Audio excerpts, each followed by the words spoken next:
মন্ত্র মানুষকে যে কিভাবে বাঁচাতে পারে, বড় বড় বিপদের হাত থেকেও একটা মানুষকে বাঁচাতে পারে এই মন্ত্র। আজকে এমন একটা ঘটনা আপনাদের শোনাবো যেটা পুরোপুরি সত্যি ঘটনা। একটা মেয়ের জীবন পুরোপুরি শেষ হয়ে গিয়েছিল। বলা বাহুল্য যে মেয়েটার জীবনটাকে শেষ করে দিয়েছিল তারই আত্মীয় স্বজন। কিন্তু কিভাবে সেই মেয়েটা ফিরে এসেছিল, বেঁচে ছিল এবং ভালোভাবে একটা সঠিক পথে এসেছিল, সেই ঘটনাই আজকে আপনাদের শোনাবো। নমস্কার শ্রোতা বন্ধুরা, আত্মা ও ঈশ্বর চ্যানেলে আপনাদের সবাইকে স্বাগত। আশা করি আপনারা সকলে ভালো আছেন, সুস্থ আছেন। আত্মা ও ঈশ্বরের প্রত্যেকটি ঘটনাকে আপনারা যেভাবে ভালোবাসছেন আর যেভাবে কমেন্ট করে আমাকে অনুপ্রাণিত করছেন, আমি সত্যি আপ্লুত। আপনারা সকলেই ভালো থাকবেন। তাহলে চলুন শুরু করা যাক আজকের সত্যি ঘটনা। এই ঘটনা আমাকে গোবরডাঙ্গা থেকে তানিশা পাঠিয়েছে। আমি জানি না এটা তানিশার আসল নাম কিনা, ও আমাকে তানিশা বলেই ঘটনাটা পাঠিয়েছে এবং ওর সাথেই এই ঘটনাটা ঘটেছে। এখনো পুরোপুরি সুস্থ, সব দিক থেকেই ও ভালো আছে, কিন্তু গত ৩-৪ বছর ধরে ওর সাথে যে কি ঘটেছে আপনারা শুনলে সবাই শিউরে উঠবেন। কি ঘটনা ঘটানো হয়েছিল ওর সাথে আর ওর পরিবারের সাথে। শুধুমাত্র মেয়েটা একটু ভালো বলে, একটু পড়াশোনা শিখতে চেয়েছিল বলে, নিজের পরিবারের উল্টো দিকে গিয়ে মেয়েটা একটু চাকরি করতে চেয়েছিল বলে। মেয়েটা বাবা মায়ের একমাত্র মেয়ে, ছোটবেলা থেকেই খুব ভালোভাবে পড়াশোনা করেছে মেয়েটা। এইবার ওদের ফ্যামিলি সম্পর্কে একটু বলা দরকার, কারণ ওদের ফ্যামিলির লোকেরাই ওর সাথে এরকম করেছিল। মেয়েটার বাবারা 5 ভাই বোন। মেয়েটার বাবা আর মেয়েটার কাকা আছে, আর মেয়েটার 3 পিসি আছে। কিন্তু মেয়েটার যে কাকা তার 3 ছেলে, আর মেয়েটার যে 3 পিসি সে 3 পিসিরও কিন্তু বিয়ে হয়ে গেছে। 2 পিসি অন্য জায়গায় থাকে, অর্থাৎ শ্বশুর বাড়িতে থাকে, আর 1 পিসি কিন্তু বাড়িতেই থাকে, অর্থাৎ পালিয়ে বিয়ে করেছিল। কিন্তু ছেলেটার কোনো জমি জমা কিছুই ছিল না, যে কারণে এই মেয়েটার ঠাকুমাই এখানে আর কি থাকতে দিয়েছিল এবং সেইখানে পাকাপাকিভাবে থেকে গেছে। এই ছিল মেয়েটার বাড়ির ঘটনা। মেয়েটার যে 3 ভাই, অর্থাৎ মেয়েটার যে কাকার 3 ছেলে, ওই 3 ছেলে কিন্তু পড়াশোনা করতো না। ক্লাস 8-9 পর্যন্ত পড়ে পড়ে তারা পড়াশোনা ছেড়ে দিয়েছে, কারণ ওইখানে গোবরডাঙ্গা কিন্তু খুব ভালো একটা জায়গা। এবার তা বলে কি গোবরডাঙ্গা একটুখানি জায়গা? নিশ্চয়ই নয়। গোবরডাঙ্গার একটু গ্রামের দিকে, সেখানে মোটামুটি সবাই পড়াশোনা করত, কিন্তু কিছু কিছু ফ্যামিলিতে এমন থাকতো যে 8 পাস 9 পাস বা মাধ্যমিক পাস করে বাইরে চলে যেত, যে হোটেলের কাজ করে না, তো সেরকম করার জন্য বাইরে চলে যেত। অনেকে আবার সেন্টারিংয়ের সেন্টারিংয়ের কাজ করতো, কিন্তু তেমন পড়াশোনা ওখানে কেউ করতো না। সেই পাড়াতে 3-4 জন মোটামুটি পড়াশোনা করতো, তার মধ্যে মেয়েটাও কিন্তু ছিল। এইবার ওই মেয়েটার বাড়িতে কিন্তু পড়াশোনার কোনো ধারে কাছেও কেউ থাকতো না। পড়াশোনা করে চাকরি বাকরি করবে এই ধারণাও কেউ পোষণ করতো না। মেয়েটার বয়স হয়ে যাবে, অর্থাৎ 18, 19, 20 বছর হয়ে যাবে, মেয়েটাকে বিয়ে দেওয়া হবে। আর মেয়েটার যে পিসির যে ছেলে মেয়েরা আছে, মেয়েরা কিন্তু ওর থেকে বড় বড়, তারা সব পালিয়ে বিয়ে টিয়ে করে নিয়েছে, মানে এরকম ধরনের ফ্যামিলি আর কি।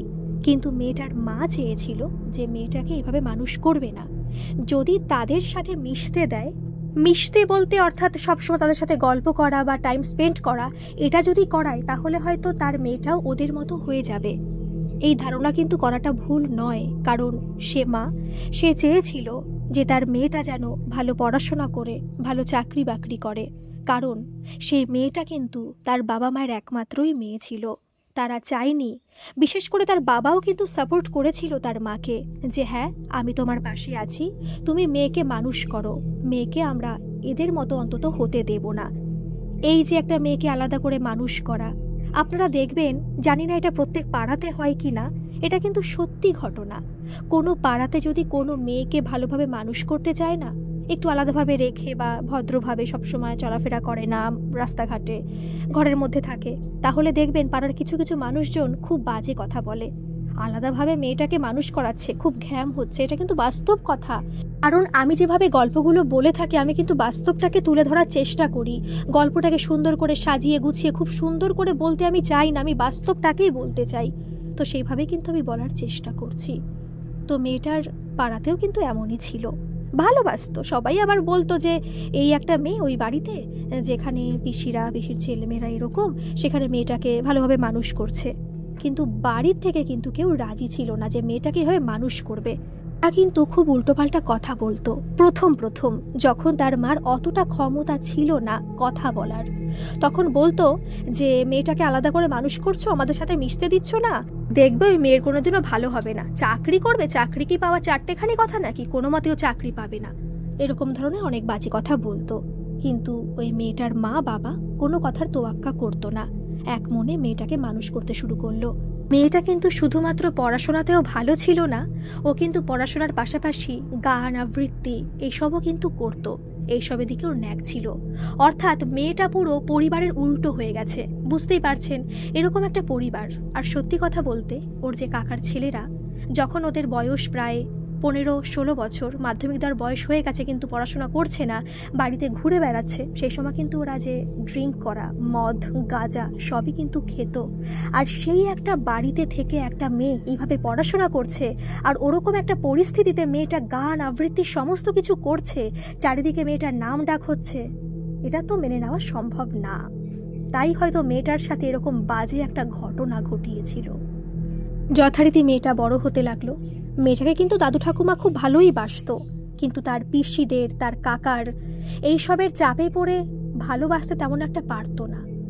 মেয়েটা বলছে, তিয়াস আমাকে বলল, জানো তো, যখন পিসি থাকতো না, অর্থাৎ যে পিসি বাড়িতে থাকে আর কি, যে যার কথা বলেছিলাম, সেই পিসির ভয়েতে ঠাকুমা কথা বলতে পারতো না। কিন্তু যখন ওরা থাকতো না, ঠাকুমা কিন্তু ওদের বাড়িতে চলে আসতো, অনেকটা জায়গা জুড়ে বাড়ি তো, সেখানে চলে আসতো আর মেয়েটাকে আদর করতো, ভালো কথা বলতো। তাহলে বুঝতে পারছেন, যখন তারা বাড়িতে থাকে না তখন মেয়েটাকে আদর করতে আসছে, কতটা পরিমাণে ভয়ের। এরকম করতে করতে মেয়েটা যখন কলেজে পড়বে, সেই সময় মেয়েটা কলকাতায় একটা ইউনিভার্সিটিতে পরীক্ষা দিয়ে ভালো একটা জায়গায় চান্স পেয়ে গেল। কলকাতায় পড়াশোনা করতে চলে গেল। বাড়িতে তো আরও বাজে কথা বলা শুরু করলো, মেয়েকে কলকাতায় পাঠাচ্ছে, আর এমন জায়গায় পাঠাচ্ছে যে মেয়েটা দেখবে এবার মদ গাঁজা খাওয়া শুরু করবে। অর্থাৎ তাদের ধারণা যে ওরকম ইউনিভার্সিটিতে পড়া মানে সবাই খারাপ হয়, ভালো দিকটা কিন্তু কেউ দেখতে চায় না, শুধু মেয়েটার নামে বদনাম রটানোর জন্য সবাই ব্যস্ত। কিন্তু মেয়েটাকে তো কেউ খারাপ ভাবছে না, কারণ তিয়াশা বলল যে ওদের পাড়াতে সবাই জেনে গেছে ওদের ফ্যামিলিটা কেমন, আর প্রত্যেকে কিন্তু পিছনে বলে যে ওই বাড়িতে বাকি 2-3 জন ফ্যামিলি এরা খুবই খারাপ, শুধুমাত্র ওর মা বাবার জন্য ওই বাড়ির ওই মেয়েটা মানুষ হচ্ছে। কিন্তু আবার ওদের সামনে বলতে পারে না, কারণ সামনে যদি বলে ওদের সাথে ঝগড়া লাগিয়ে দেয় তারা। আর এমন স্ল্যাং তারা ইউজ করে যে তাদের সাথে কথা বলতে তারা পারে না, ভয় পায়, যে কারণে প্রকাশ্যে তারা কোনো কথা বলতে পারে না। যথারীতি এইভাবে মেয়েটা পড়াশোনা করে বাড়িতে আসে। এইভাবে মেয়েটা বাড়িতে এসে খুব ভালোভাবে পড়াশোনা করতে লাগে, কারণ একটা কোর্স কমপ্লিট করার পর বা একটা ডিগ্রি কমপ্লিট করার পর তো আর চাকরি হয় না, তার জন্য কিন্তু পড়াশোনা করতে হয়। যথারীতি মেয়েটা পড়াশোনা করছে, কিন্তু একটা জিনিস ওর দেখা দিচ্ছে যে এই বাড়িতে আসার পর থেকেই না ওর শরীর খুব অসুস্থ হচ্ছে। সব সময় শরীর অসুস্থ থাকে, যেটা আগে হতো না। একটা মানুষের কিন্তু জ্বর ব্যাধি হয়, এটা কিন্তু খুবই রেয়ার, কিন্তু তা বলে সব সময় একটা না একটা লেগেই আছে। যখনই পড়াশোনায় একটু মন দিচ্ছে তখনই কিছু না কিছু ওর বাজছে, যখনই কোনো এক্সাম আসছে তখন শরীর খুব অসুস্থ হয়ে পড়ছে। এটা কিন্তু হতেই পারে, এটা একটা ক্যাজুয়াল জিনিস ভেবেই কিন্তু ওরা আর মাথা ঘামায়নি।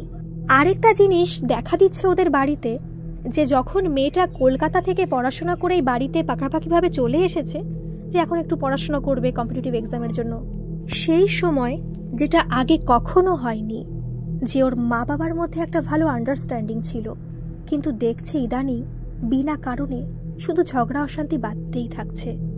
আর সব সময় যেখানে ওরা থাকে, ওরা কিন্তু একটু ভেতর দিকে থাকে, যেহেতু মেয়ে তো একটা মেয়ে বলে ওদের পেছন দিকে জায়গা দিয়েছে, সামনের দিকে দেয়নি, কারণ কাকার 3 ছেলের জন্য সামনের দিকে জায়গা দেওয়া হয়েছে।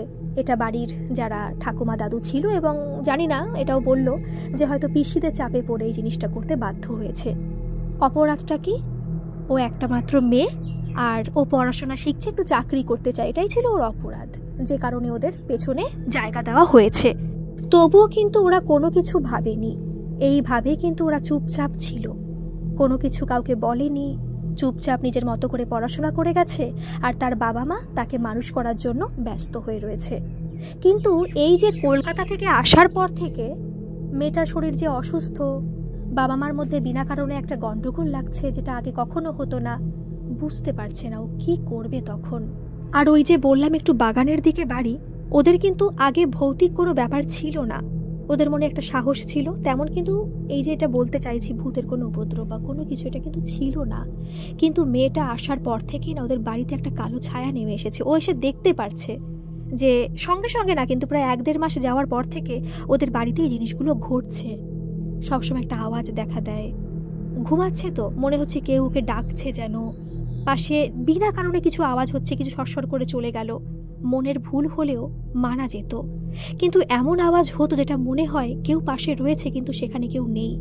এরকম ভয়ঙ্কর একটা বাড়ির পরিবেশ সৃষ্টি হয়েছে। কিচ্ছু বুঝতে পারছে না ওরা কি করবে। ইতিমধ্যে মেয়েটার একটা এক্সাম ছিল, সে এক্সামটা হয়তো পাশ করলে মেয়েটা একটা ভালো জায়গায় চাকরি পাবে। কিন্তু আপনারা বিশ্বাস করবে না, তিয়াশা বলছে যে ও এক্সাম ডেটই ভুলে গেছে। এটা কিন্তু কখনো হওয়া সম্ভব না। একটা এক্সাম ডেট, যে এক্সামটা দিলে, আর ও ভালো করে কিন্তু প্রিপারেশন নিয়েছে যে এক্সামটা দিলেও পাশ করবেই, ওর মধ্যে একটা কনফিডেন্স আছে, কিন্তু মেয়েটা ভুলে গেছে যে ওর এক্সাম ছিল সেই দিনে। তার প্রায় 1 সপ্তাহ পরে যখন ওর ফ্রেন্ডরা ওকে জানাচ্ছে যে এক্সামটা কেমন হলো, বা বলছে যে কেমন হয়েছে রে, মেয়েটারা পুরো থতমত খেয়ে গেছে যে এক্সাম, কিসের এক্সাম। তারপর ওর মাথায় আসলো যে ওর এক্সাম ছিল। আর সব থেকে বড় কথা, একটা পরীক্ষার আগে কিন্তু নোটিফিকেশন আসে, হয় ইনবক্সে আসে, মানে মেইন যে ফোনের যে মেসেজ সেখানে আসে, নতুবা কিন্তু মেল আইডিতে আসে। ও খেয়াল করলো যে ওর কোনো নোটিফিকেশান আসেনি।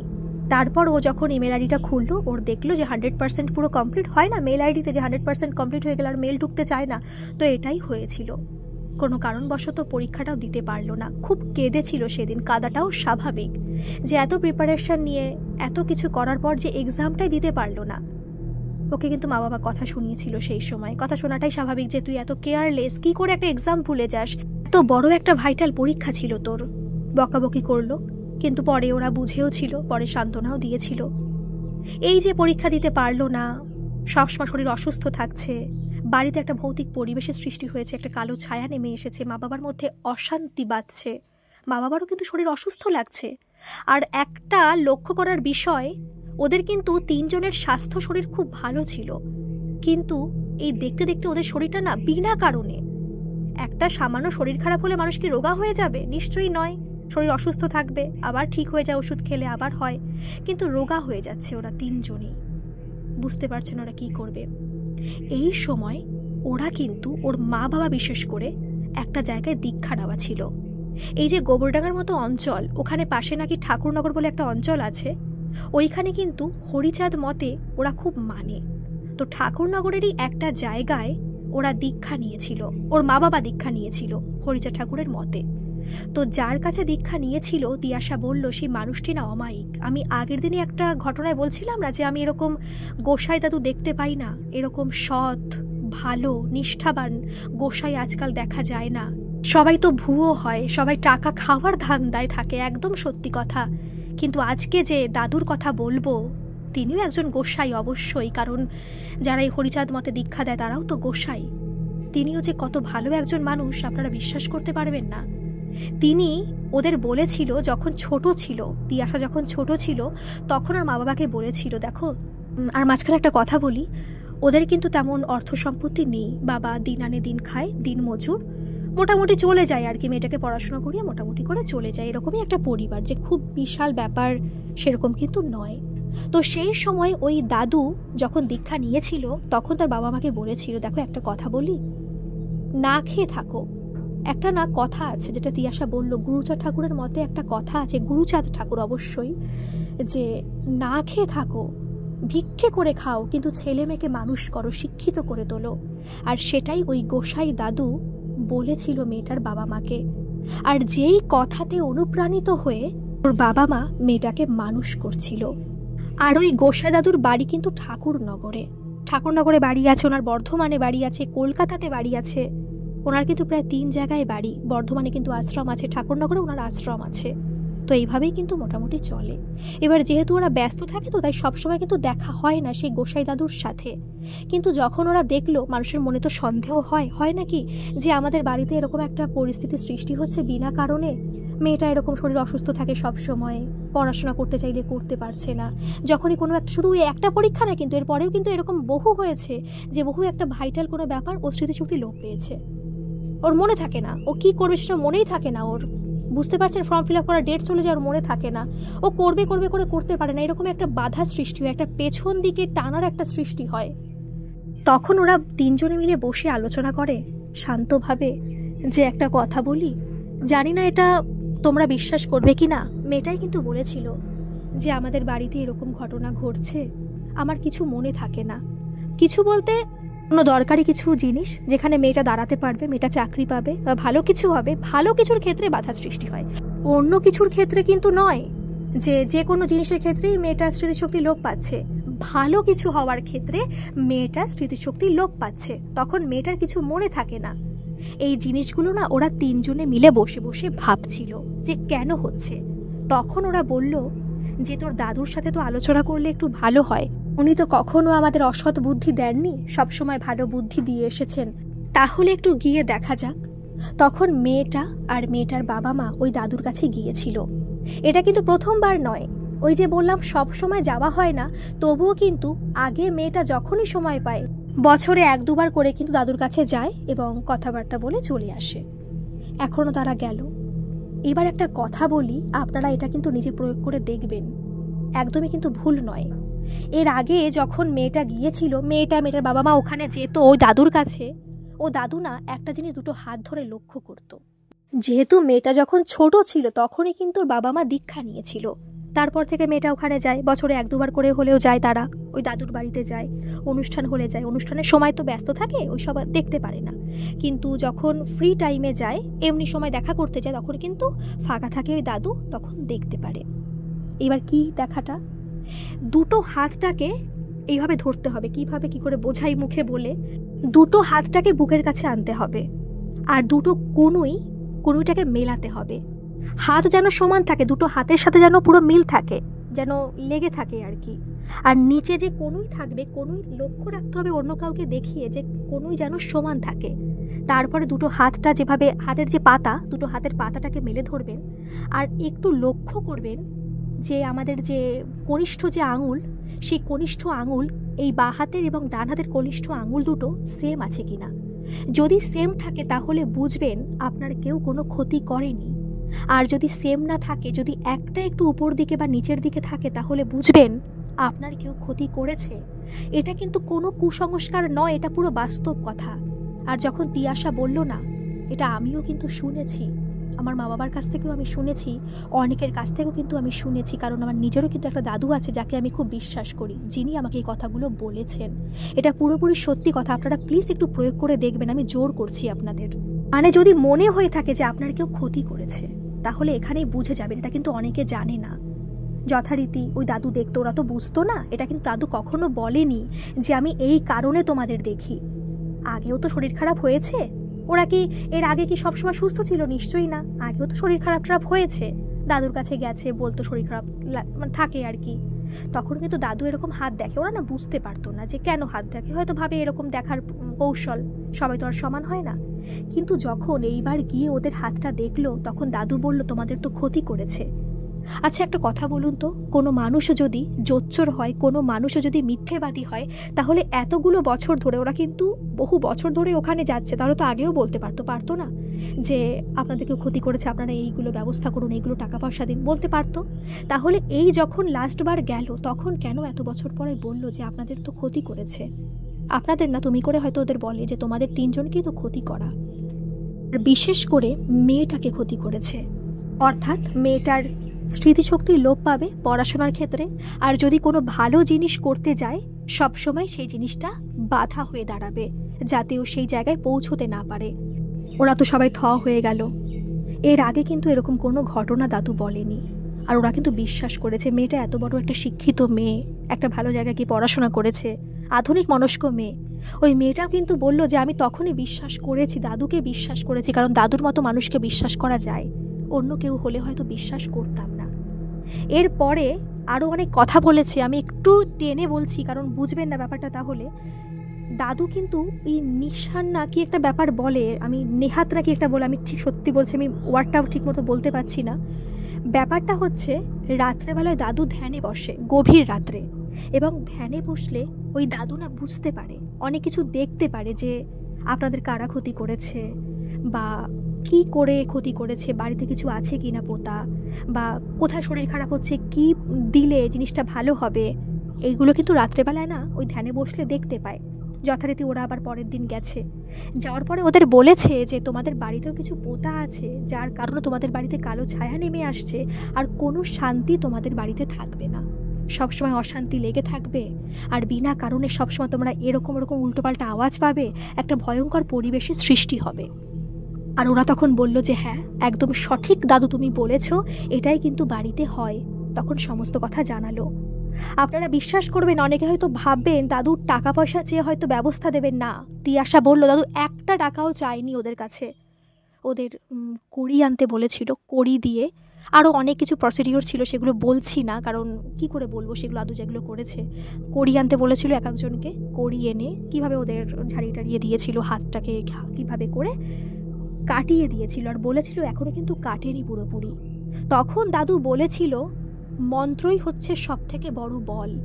সত্যি কথা, আমার নিজেরই একটা কেমন একটা ইমোশনাল হয়ে যাচ্ছি আমি, সত্যি কথা, কারণ আমি নিজেও কিন্তু মন্ত্র বলি সব সময়। আর সব থেকে এটাও মানি যে ভালো কর্মই সব থেকে বড় কথা। তুমি যদি ভালো কর্ম করো, তোমার সাথে খারাপ হবেই তখন ঠিক কথা, যখন তারা ক্ষতি করবে, কিন্তু যদি তুমি ভালো কর্ম করো, ভগবান উপরে আছে, তারা সেই কর্মের ফল, যারা খারাপ কর্ম করে তাদের দেবেই দেবে, হয়তো আজকে নয়, দেরি হবে কিন্তু দেবেই।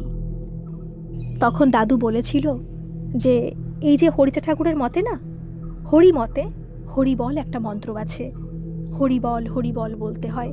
অর্থাৎ তুমি ভালোভাবে মনটাকে শুদ্ধ করে সেই মন্ত্রটা বলবে। আর সব থেকে বড় কথা, তুমি কখনো কিন্তু খারাপ কর্ম করো না। আপনারা জানেন, তখন তিয়াশা বলল দাদু ওদের নাকি একটা কথা বলেছিল, দেখো তোমরা কখনো ভুলেও এটা ভাববে না যে ওরা আমাদের ক্ষতি করেছে তাহলে আমরাও ওর ক্ষতি করব না, এই জিনিসটা কখনো মাথাতেই কিন্তু আনবে না। আরও 2-3টে মন্ত্র ওই তিয়াশাকে না দাদু খুব ভালোবাসতো, সবাইকে কিন্তু ভালোবাসতো, কিন্তু সবাইকে সবার কাছের হয় না তো। ওই দাদু কিন্তু তিয়াশাকে আরও 2টো মন্ত্র বলে দিয়েছিল। ওম নমঃ শিবায় 108 বার সেই মন্ত্রটা বলবে। আরেকটা মন্ত্র, মৃত্যুঞ্জয়ী মহাদেব শরণাগতম জন্ম মৃত্যু জরা ব্যাধি পীড়িতাম কর্মবান্ধানেন ওম ত্রম্বকম যজামহে সুগন্ধিম পুষ্টিবর্ধনম উর্বারুকমিব বন্ধনান মৃত্যুর মোক্ষীয় মামৃতাৎ। অর্থাৎ মহামৃত্যুঞ্জয় মন্ত্র।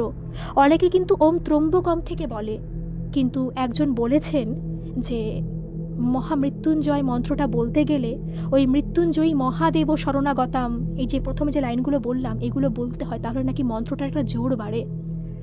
বিশ্বাস করুন, আমার যেই ঘটনাটা বলতে এত ভালো লাগছে, এরকম কোনো ঘটনা বলতে আমার এতটা পরিমাণে ভালো লাগেনি। যথারীতি ওরা বাড়ি আসলো, ওর বিশেষ করে বাবা না খুব ভেঙে পড়েছে।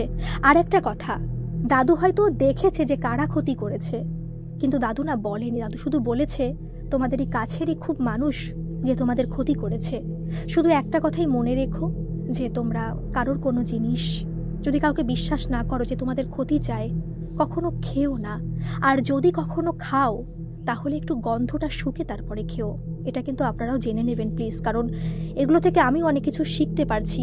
বিশ্বাস করুন, আমিও না প্রথমে এগুলোকে কুসংস্কার মানতাম, কিন্তু চারিদিকে যা দেখতে পারছি, শুনতে পাচ্ছি, এবং প্রত্যক্ষভাবে আমি নিজেও আমি এগুলো বিশ্বাস করছি, এখন বিশ্বাস করতে বাধ্য হচ্ছি।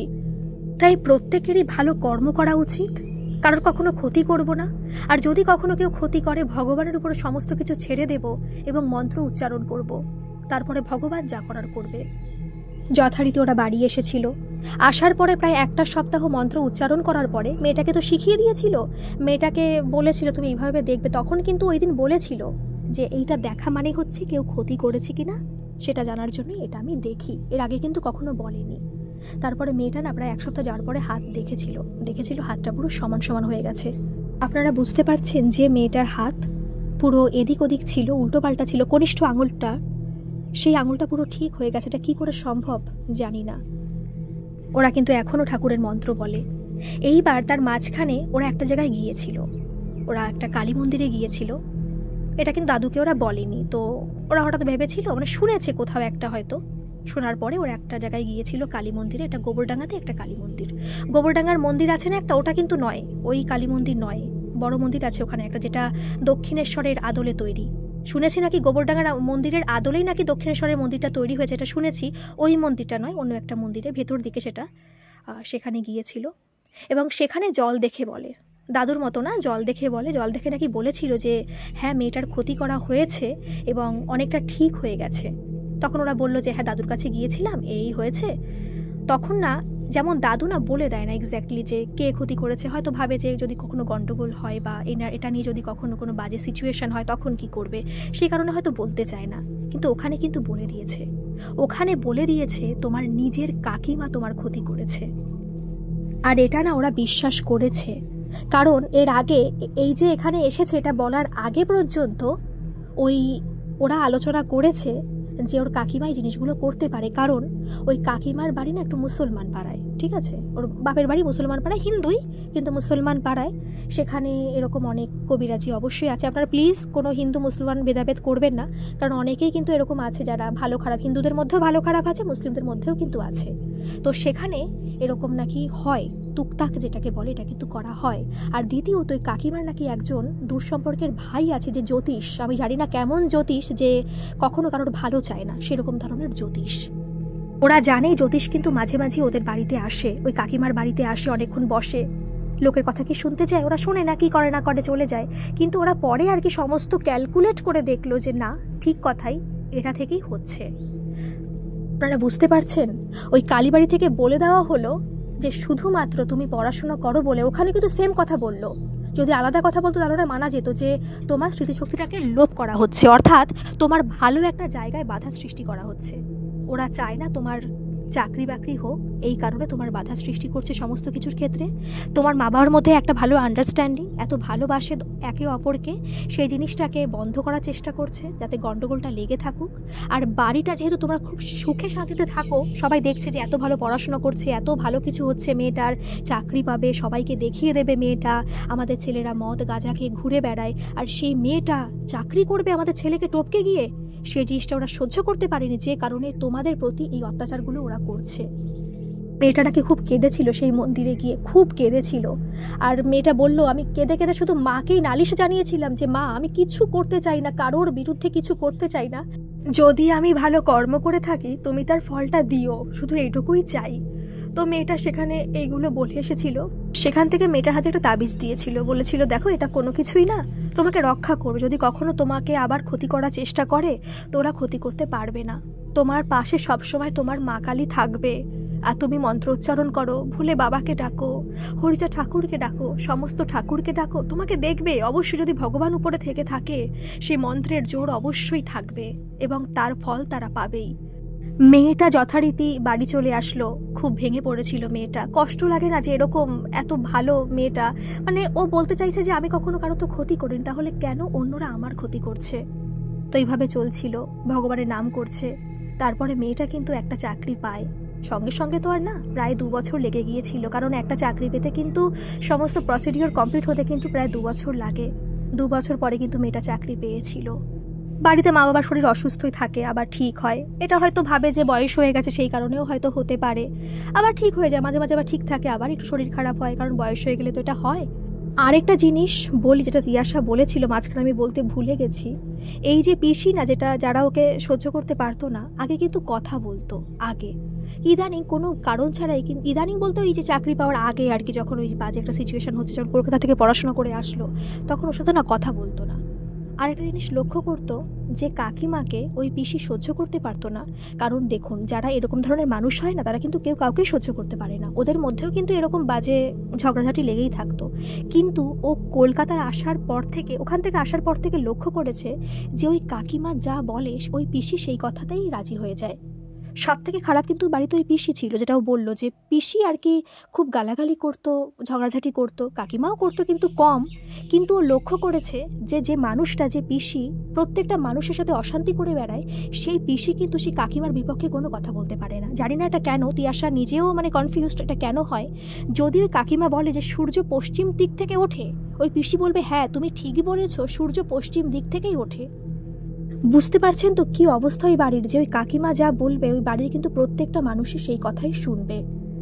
যথারীতি ওই মেয়েটা চাকরি পায়, এখনও ওই মেয়েটা ওই বাড়িতেই আছে, কিন্তু চাকরি পাওয়ার সঙ্গে সঙ্গে তো টাকা পয়সা ইনকাম করা যায় না, কারণ একটা জায়গা কেনার জন্য কিন্তু অনেক টাকার দরকার হয়, যেহেতু ওদের পরিবারটা অনেক মানে সচ্ছল ছিল না আর কি।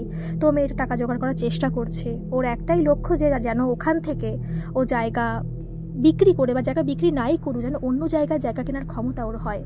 আমরা সবাই চাই যেন সত্যি কথা ও যেন জায়গাটা কিনতে পারে, যেন এই পরিবেশ থেকে ও চলে যেতে পারে। আর সব থেকে বড় কথা, তিয়াশা বলল যে ওর কাকিমা কিন্তু এখন সুস্থ নেই, কিন্তু হ্যাঁ ওর পিসিরাও সেম কথা এখন শোনে। সবসময় পিসির মাথা না এরকম নিচু থাকে, কোনো কথা বলতে পারে না।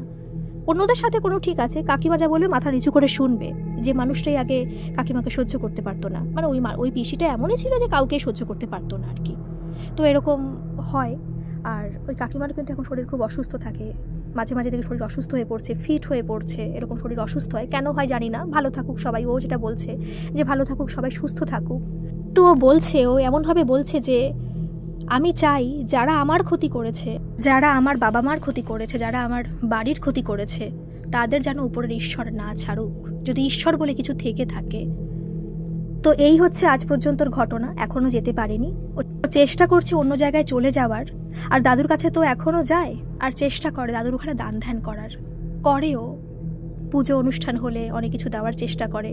ও বলেছে এরপরে আরও যখন সামর্থ্য হবে, যখন টাকা পয়সা হবে, তখন আরও চেষ্টা করবে দেওয়ার। সত্যি যেন ভগবান সেই ক্ষমতা ওকে দেয়।